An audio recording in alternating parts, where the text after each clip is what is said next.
बेटियां बेटों से कम नहीं। एक गांव में राम सिंह और पद्मा पति पत्नी रहते थे। कुछ समय बाद उनका बच्चा होने वाला था।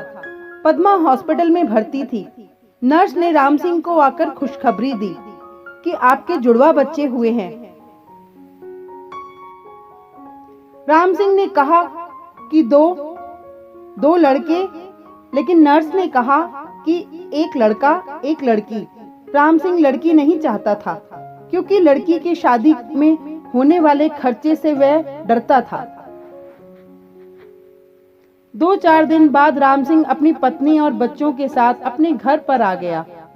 वह ज्यादातर लड़के को ही खिलाता था। पद्मा को ये बात पसंद नहीं थी। एक दिन राम सिंह अपनी पत्नी से बोला कि हम दो बच्चों का खर्च नहीं उठा सकते। हमारी आर्थिक स्थिति अच्छी नहीं है। शादी में होने वाले खर्चे को भी हम नहीं उठा सकते।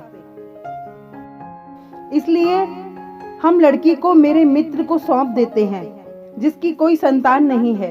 वह हमारी लड़की को हमसे भी अच्छे से पालेगा क्योंकि वह बहुत अमीर है। पद्मा ने अपनी लड़की को देने से मना किया, लेकिन राम सिंह के कहने पर दुखी मन से उसने अपनी लड़की को राम सिंह को सौंप दिया। राम सिंह ने लड़की को अपने मित्र की बीवी को सौंप दिया। बच्चा पाकर वे बहुत खुश हुए।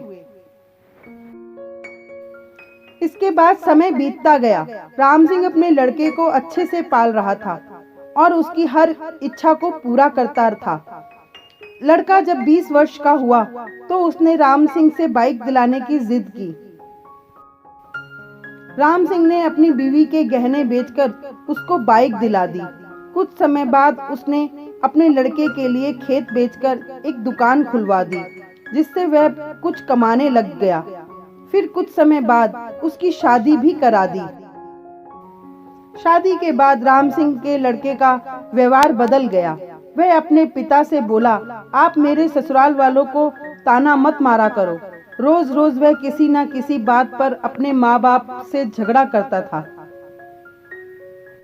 एक दिन उसने राम सिंह और पद्मा दोनों को उन्हीं के घर से निकाल दिया। बहुत समझाने पर भी वह नहीं माना। राम सिंह और उसकी पत्नी एक मंदिर में गए। वहां पहुंचकर पद्मा ने राम सिंह को कहा कि मंदिर का प्रसाद खा लेते हैं। जब वह प्रसाद ले रहे थे तो वहां पर राम सिंह के मित्र की पत्नी आ गई। उसने राम सिंह को पहचान लिया। उसने अपनी उसी बेटी से राम सिंह को मिलवाते हुए बताया कि ये वही है जिसको आपने 25 वर्ष पहले हमको सौंपा था। आज ये एक डॉक्टर है और वृद्धाश्रम भी चलाती है। राम सिंह और पद्मा अपनी बेटी से मिलकर बहुत खुश हुए और उन्होंने अपनी सारी बात अपनी बेटी को बताई। इसके बाद वह बोली कि आप दोनों मेरे साथ ही रहेंगे। इस कहानी से हमें यह सीख मिलती है कि हमें कभी भी लड़के लड़की में भेदभाव नहीं करना चाहिए। Thank you.